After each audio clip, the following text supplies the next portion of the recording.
The syringe was inches from my neck when I opened my eyes. My brother Ryan stood over my hospital bed, his hand trembling but his eyes cold with determination. Behind him, my father Michael Morgan and my stepmother Kimberly watched like vultures circling a dying animal. The heart monitor beeped steadily, oblivious to the fact that this might be its last rhythm. I should have been terrified. I should have screamed. But something inside me, something primal and furious that had been sleeping for 33 years, roared to life. My hand shot up and grabbed the IV pole. In one violent motion, I swung it at Ryan's head. The glass vase of orchids, expensive and pristine like everything else in this private hospital room, shattered against his temple. He crumpled. The alarm screamed. Kimberly's perfectly painted lips formed a shocked O. My father reached for his phone, but I was already moving, ripping out the IV line, my bare feet hitting the cold marble floor.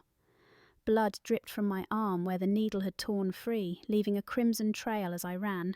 But before I tell you how I escaped that room, how I brought down $1 billion empire, and how I made them all pay for what they did, I need you to do something for me. If this story resonates with you, if you have ever felt invisible in your own family, if you have ever been underestimated or betrayed by the people who should have loved you most, hit that like button.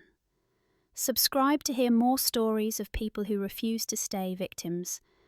And comment below, tell me, have you ever had to choose between family and survival? Because that is exactly what I had to do.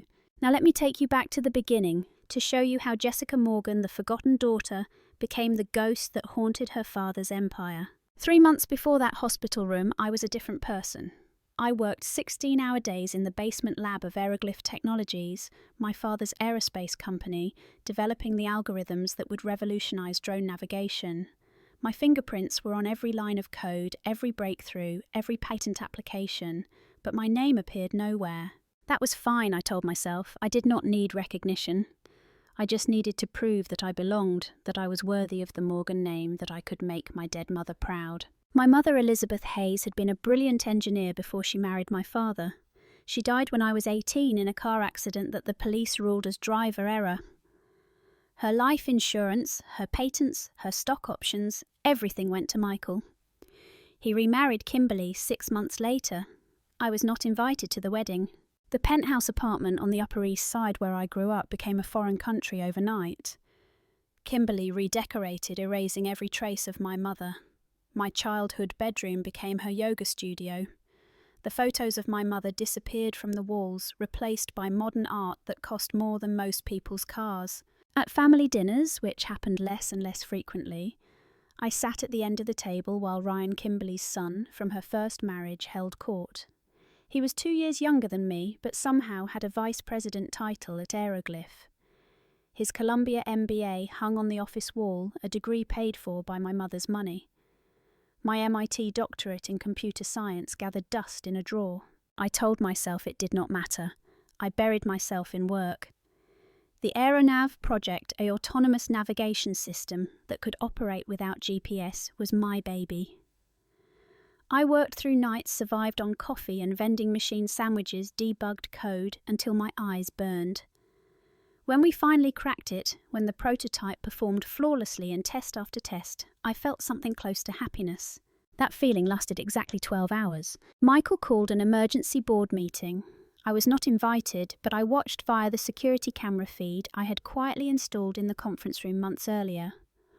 Old habit from childhood, always needing to know what was being said about me when I was not in the room.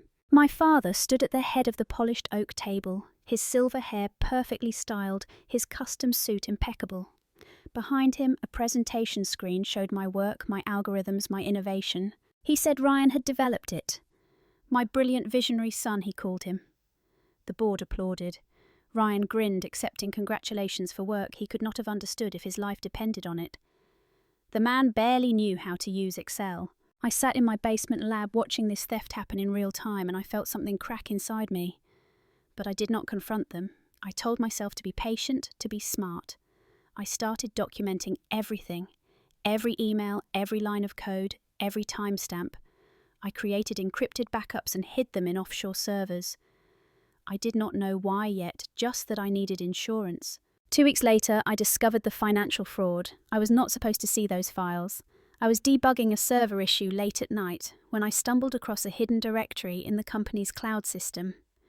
Inside were spreadsheets showing falsified safety test results for the aeronav system.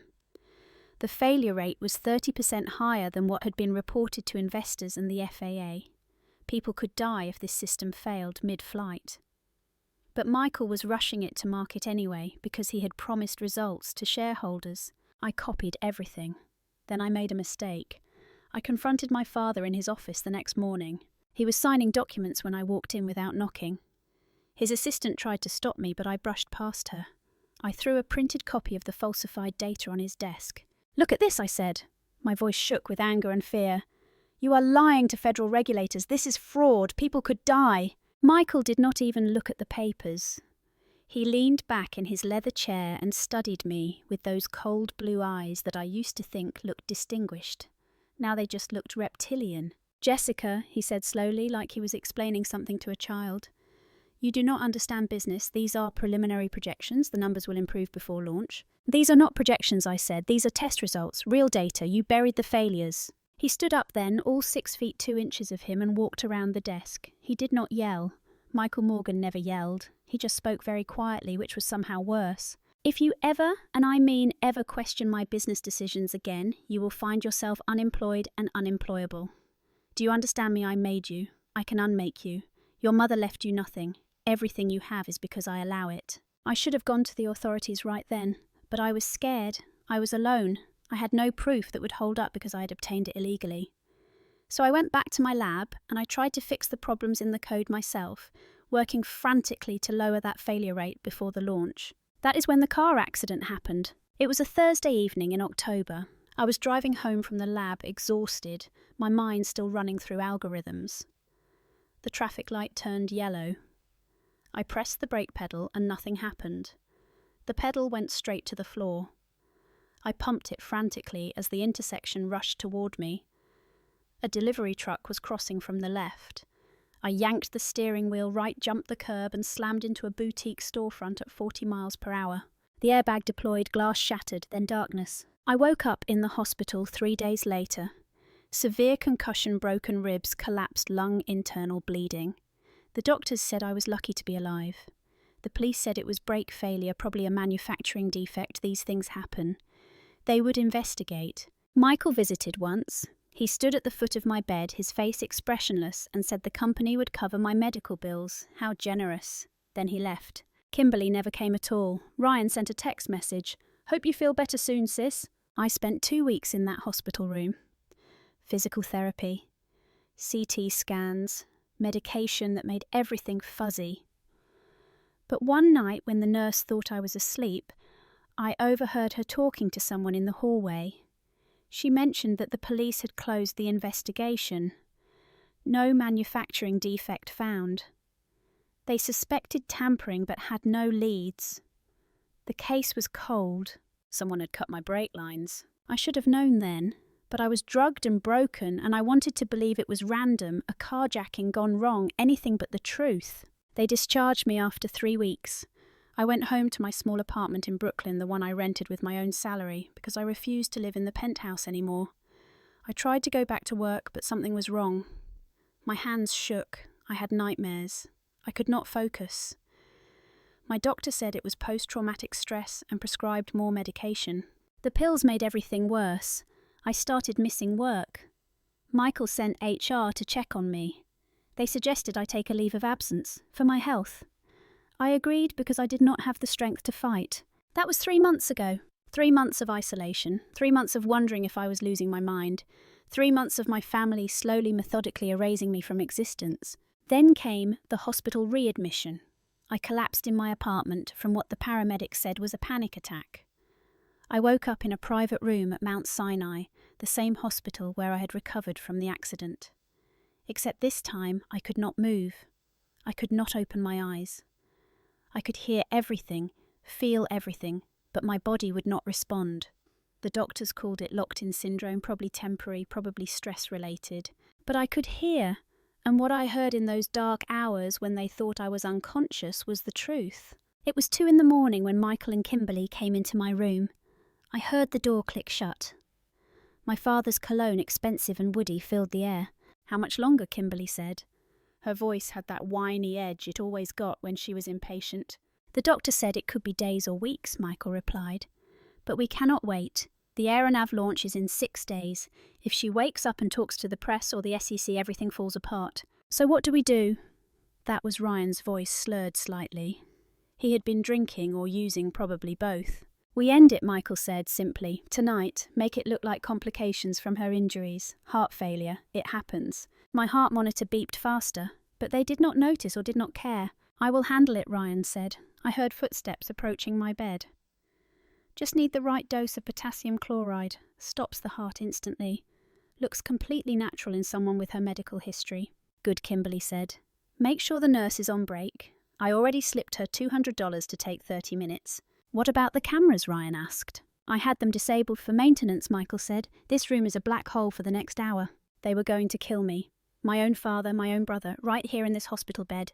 And suddenly, miraculously, my fingers moved. Just a twitch at first, then my whole hand. Adrenaline, raw and powerful, flooded my system. My eyes flew open.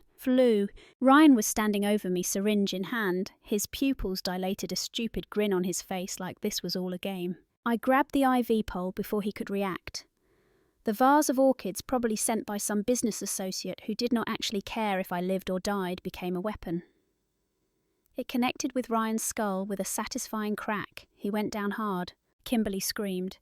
Michael lunged for me, but I was already moving, years of suppressed rage giving me strength I did not know I had. I ripped out the IV line, grabbed the water pitcher from the bedside table, and threw it at my father. It hit him square in the chest, soaking his $1,000 suit. The heart monitor alarm wailed. I ran for the door, my hospital gown flapping, my bare feet slapping against the tile. Behind me, Michael was shouting into his phone, not calling 911, calling his private security team. The hallway was empty. It was the middle of the night, skeleton crew on duty. I ran toward the stairs, not the elevator. My legs were weak from weeks in bed, but terror is an excellent motivator. I made it down one flight before I heard boots on the stairs above me. Heavy, fast, professional. Not hospital security. Private contractors. I ducked into the second-floor hallway. A sign pointed toward the morgue. I had nowhere else to go. The morgue was in this basement, cold and sterile and mercifully empty. I hid behind a row of steel drawers, trying to control my breathing, trying to think. I could not go to the police. Michael owned half the NYPD through campaign donations and charity events. I had no phone, no money, no clothes except a thin hospital gown. I was trapped. Then I heard footsteps. Slow, measured, not rushed like the contractors. Someone whistled softly a tuneless melody. The lights flickered on. "You can come out," a male voice said. Calm, almost gentle. "I know you are in here. Your feet are bleeding on my clean floor." I stood up slowly. A man in a security uniform stood by the door, his hand resting casually near his sidearm. He was maybe 50, with grey at his temples and scars on his knuckles. Former military, I guessed. Robert Miller, according to his name tag, head of security. "I am going to die anyway," I said. My voice came out raspy. Might as well be standing. He studied me for a long moment, then he walked over to a locker and pulled out a jacket, sweatpants and sneakers. They looked like they belonged to someone on staff. "Put these on," he said, tossing them to me. "You have about 3 minutes before they search this floor."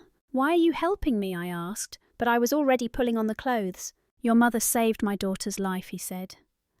Emily had a congenital heart defect. No insurance would cover the surgery. Elizabeth Hayes paid for it out of her own pocket. Told me to pay it forward someday. He pulled a burner phone from his pocket and a key card. "This gets you out the loading dock entrance. There is a subway station 2 blocks east. Disappear, Miss Morgan, and do not trust anyone. St." He turned and walked away, leaving me standing there in borrowed clothes with a stranger's kindness burning in my chest. I ran. The loading dock was deserted. I used the key card and slipped out into the November night. The cold air hit my lungs like a slap. I was free, but I was also homeless, hunted, and completely alone. I walked for hours through the city, keeping to shadows, avoiding cameras. My mind raced. Michael would spin this. Mentally unstable daughter, violent episode, danger to herself and others. He would have me declared incompetent, he would freeze my accounts, he would erase me, unless I erased him first. By dawn, I had made it to a coffee shop in Queens. I used the burner phone to call the only person I could trust. David Chin, my mother's lawyer. He answered on the third ring, his voice groggy. "This is Jessica Morgan," I said. "I need your help." There was a pause. "I have been expecting your call for 3 years," he said. "Where are you?" "Somewhere safe," I lied. "Stay there," he said. "I'm coming to you." 3 hours later, I was sitting in the back of David's car, wrapped in a blanket, drinking terrible coffee from a bodega. He drove while he talked his eyes, constantly checking the mirrors. "Your mother knew," he said. "She knew what Michael was. She left you insurance. A trust that Michael could not touch. $850 million in offshore accounts and intellectual property rights. She made me the executor.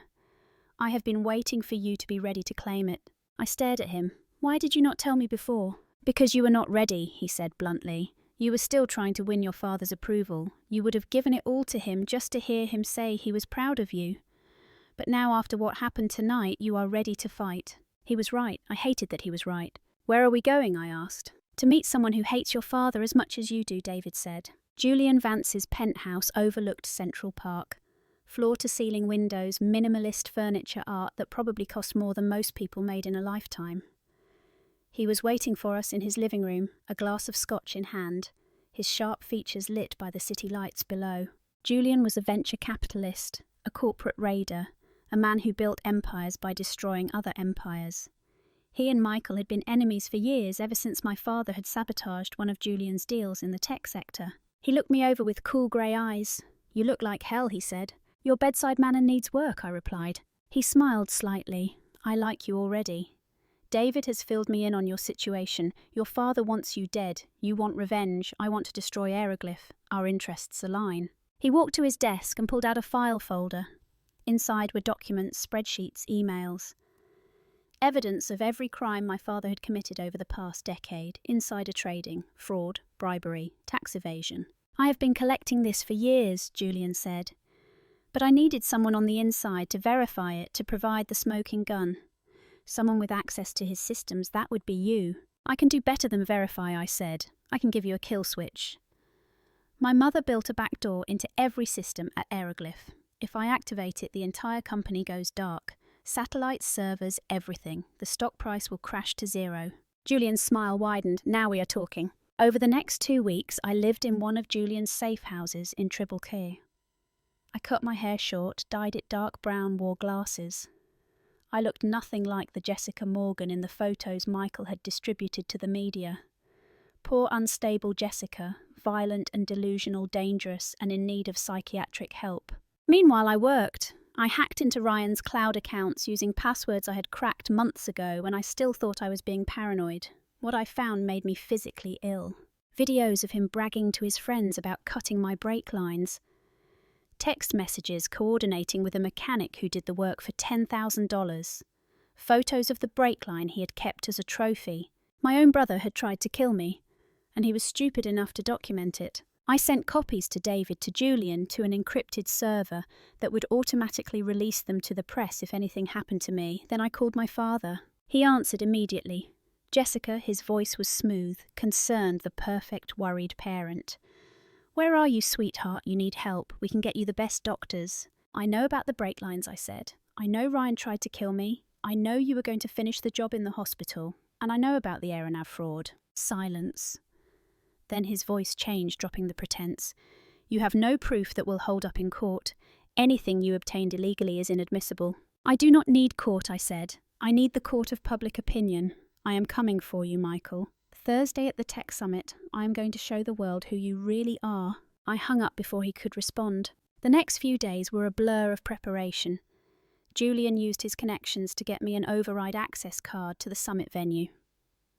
David worked with the FBI, feeding them evidence piece by piece, building a case. Robert Miller, who had been quietly feeding me information about Michael's movements, confirmed that my father was planning something big at the summit. The official launch of Aeronav, a $5 billion deal with the Department of Defense. He was going to sell the government a faulty system that could kill pilots, all for profit. Wednesday night, Kimberly's people found the safe house. I do not know how. Maybe they hacked Julian's systems. Maybe someone talked. But suddenly there were armed men kicking in the door, and Robert was there, returning fire, and I was running through a back alley with bullets sparking off the brick walls around me. I took a round in the shoulder. It burned like fire, but I kept moving. Robert got me to a car, to a new location, to a doctor who did not ask questions. He patched me up while Robert stood guard. "You should run," Robert said while the doctor worked. "Leave the country. They will not stop until you are dead." "I am done running," I said. "Tomorrow this ends." I cut my hair even shorter that night, washed out the dye going back to my natural dark blonde. I wanted them to recognise me. I wanted them to see me coming. Thursday morning, the Global Tech Summit opened with all the fanfare of a presidential inauguration. 5,000 attendees live streaming to millions more press from every major outlet. Michael was the keynote speaker scheduled for 10 a.m. I did not go through the front entrance. I used the override card my mother had left me, the one that gave me access to every system in any building where Aeroglyph had infrastructure.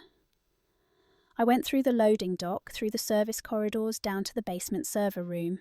The summit was being held at the Javits Center. The presentation screens, the cameras, the Wi-Fi, everything ran through these servers, and I had root access. Upstairs, I could hear Michael's voice over the PA system, amplified and confident. He was talking about innovation, about family legacy, about how Aeroglyph was changing the future of aviation. I plugged in my laptop and got to work. The video files I had prepared started uploading to the presentation system. Clips of Michael and Kimberly in his office discussing how to falsify the safety reports, audio of Ryan confessing to cutting my brake lines, financial records showing the fraud, everything. Then I triggered the override. Every screen in the summit hall, all 200 of them, went black. The live stream cut out. For 5 seconds there was silence. Then the videos started playing. I could not see the audience reaction from the basement, but I could hear it through the walls. Gasps, shouts, chaos. I walked calmly to the service elevator and rode it up to the main floor. Security was rushing everywhere, but they were looking for a cyber attack, not a lone woman in business casual clothes. I walked onto the stage from the wings. Michael was standing frozen at the podium, his face white, his eyes locked on the screens behind him, showing his crimes in high definition. Kimberly was in the front row, her mouth open in shock. Ryan was trying to leave, pushing through the crowd. I did not need a microphone. The room had gone dead silent. "Everyone here is investing in a lie," I said. My voice carried. "Every algorithm you just saw presented is my work. Every patent belongs to my mother's estate. The technology you are buying does not belong to Michael Morgan. It belongs to me." I held up my phone, and right now I'm activating the intellectual property reclamation clause my mother built into every contract. I pressed the button. On the screens, every Aeroglyph system shut down. The demo units on stage went dark. A message appeared in bright red letters. "Access denied. Property of Jessica Morgan." Michael found his voice. "She is lying," he shouted. "She is mentally ill. Security, remove her." But Ryan made a mistake. He rushed the stage, probably high on cocaine and rage, and tried to grab me, tried to hit me the way he had wanted to for years. Robert Miller stepped out from backstage, still in his security uniform, and put Ryan on the ground in 2 seconds flat. The handcuffs clicked loudly in the silence. That was when the FBI came through the doors. Julian had timed it perfectly. Federal agents, dozens of them with warrants for Michael Morgan, Kimberly Morgan, and Ryan Morgan. Fraud, attempted murder, securities violations, conspiracy. They arrested my father on stage in front of 5,000 people and millions watching online. They cuffed Kimberly in the front row while she screamed about lawyers and injustice. Ryan was already face down with Robert's knee on his back. I watched it happen with no expression on my face. I felt nothing. Not satisfaction, not revenge. Just a cold, clear certainty that this needed to happen. A reporter shoved a microphone in my face. "How do you feel?" she asked. "I feel like I just took out the garbage," I said. The video of that quote went viral within an hour. The aftermath was brutal and public. Michael, Kimberly and Ryan were denied bail. The prosecution had too much evidence, too many witnesses. The trial took 8 months, but the verdict was never in doubt. Michael got 25 years for fraud and conspiracy to commit murder. Kimberly got 15 years as an accessory. Ryan got 20 years for attempted murder and drug trafficking charges that surfaced during the investigation. I did not attend the sentencing. I sent David to represent me. Instead, I was rebuilding. I took control of Aeroglyph using my mother's shares and the intellectual property rights. The board tried to fight me. I fired all of them in one meeting and replaced them with people who actually understood technology. I changed the company name to Hayes Dynamics, honouring my mother's maiden name. The aeronav system was completely recalled and redesigned. It took 2 years and cost $500 million, but when we relaunched it, it was actually safe. It actually worked. We got the Department of Defense contract anyway because this time we delivered what we promised. Julian became a friend, not just an ally. Robert Miller became my head of security and my most trusted advisor. David remained the keeper of my mother's legacy and the one person who would tell me when I was wrong. I never visited my father in prison. I never wrote. I never took his calls. He sent me one letter. It was 3 pages of self-justification and blame. He called me ungrateful, vindictive, a traitor to the family. He said I had destroyed everything he built. I burned it without reading past the first page. 5 years later, I stand in the corner office that used to be Michael's. I had it completely remodelled. The mahogany and leather are gone, replaced with glass and steel and natural light. My mother's photo hangs on the wall, the only personal item in the room. Hayes Dynamics is now worth $12 billion. We employ 20,000 people. We make technology that saves lives instead of endangering them. And my name, Jessica Morgan Hayes, is on every patent, every contract, every press release. I do not smile when I think about my father in prison. I do not gloat. I simply exist in a world where he is irrelevant, and that is the greatest revenge of all. Sometimes people ask me if I forgive him, if I have found peace with what happened. I tell them I have found something better than peace. I found myself. I found my power. I found out that the scared girl who just wanted her father's approval died in that hospital room and someone stronger took her place. I am not my father's daughter anymore. I am my mother's legacy, and that is enough. So here is my question for you. When is enough finally enough? How many times do you let someone hurt you before you walk away? How much of yourself do you sacrifice trying to win love from people incapable of giving it? Your answer matters. Your story matters. Share it in the comments. And if this story gave you even a fraction of the courage I needed to find in myself, hit that like button and subscribe. Because you deserve to know you are not alone. You deserve to know that surviving is not the same as living, and sometimes the bravest thing you can do is choose yourself. Choose yourself always.